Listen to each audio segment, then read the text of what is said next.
नमस्कार मित्रों, स्वागत है आपका हमारे चैनल भारत की कथाएं में। अभी तक आपने हमारे चैनल भारत की कथाएं को सब्सक्राइब नहीं किया है तो सबसे पहले सब्सक्राइब कर ले। तो चलिए शुरू करते हैं आज की कथा। गौतम बुद्ध को हम बहुत अच्छे से जानते हैं, जिन्होंने धर्म की स्थापना की और उन्होंने लोगों के जीवन में ढेरों बदलाव लेकर आए। यह कहानी भी उनके बचपन की है, जब वे छोटे थे और उन्हें गौतम बुद्ध के नाम से नहीं बल्कि सिद्धार्थ के नाम से जाना जाता था। उनके चचेरे भाई भी थे जिनका नाम देवदत्त था। चलिए जानते हैं इस कहानी के बारे में। राजा सिद्धार्थ के महल के पास एक उद्यान था, जहां पर राजा सिद्धार्थ बैठकर प्रकृति का आनंद लिया करते थे। एक दिन जब वे अपने बगीचे में बैठे हुए थे, तभी एक घायल हंस उनके पैर पर आकर गिर गया।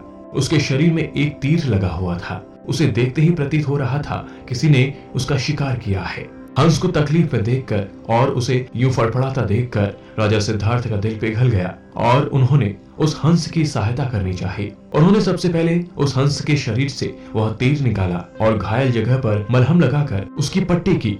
यह सब कर लेने के बाद देवदत्त कुछ खोजता हुआ सिद्धार्थ के पास आया। देवदत्त जैसे ही सिद्धार्थ के पास पहुंचा, उसने कहा, अच्छा तो यह तुम्हारे पास है, लाओ इसे मुझे दे दो। इसका शिकार मैंने किया है। इसका शिकार करने में मुझे बहुत मेहनत करनी पड़ी थी। इस पर मेरा अधिकार है।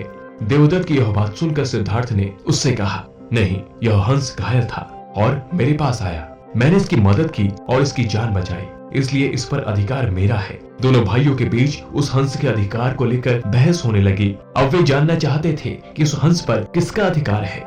ऐसे में उन दोनों ने निर्णय किया कि वे दोनों राजा के पास जाएंगे। सिद्धार्थ के पिताजी कपिलवस्तु के राजा थे। वे दोनों राजा के पास गए। राजा के पास पहुंचते ही देवदत्त ने सबसे पहले कहा, महाराज, इस हंस पर सबसे ज्यादा अधिकार मेरा है। मैंने इसका शिकार किया है। इस वजह से आप सिद्धार्थ से कहिए कि वह यह हंस मुझे दे दे। जैसे ही देवदत्त की बात पूरी हुई, तब राजा ने दोनों को शांत किया और फिर उनसे पूछा कि पूरी बात क्या है। ऐसे में सिद्धार्थ ने राजा को पूरी बात बताई और उनसे बोला, पिताजी, बात यह है कि इस हंस का शिकार देवदत्त ने किया था, लेकिन यह हंस घायल होकर मेरे कदमों पर आ गिरा। इसे घायल देखकर मैंने इसका इलाज किया और इसे ठीक किया। अब आप ही बताइए कि इस हंस पर सबसे ज्यादा अधिकार मेरा है।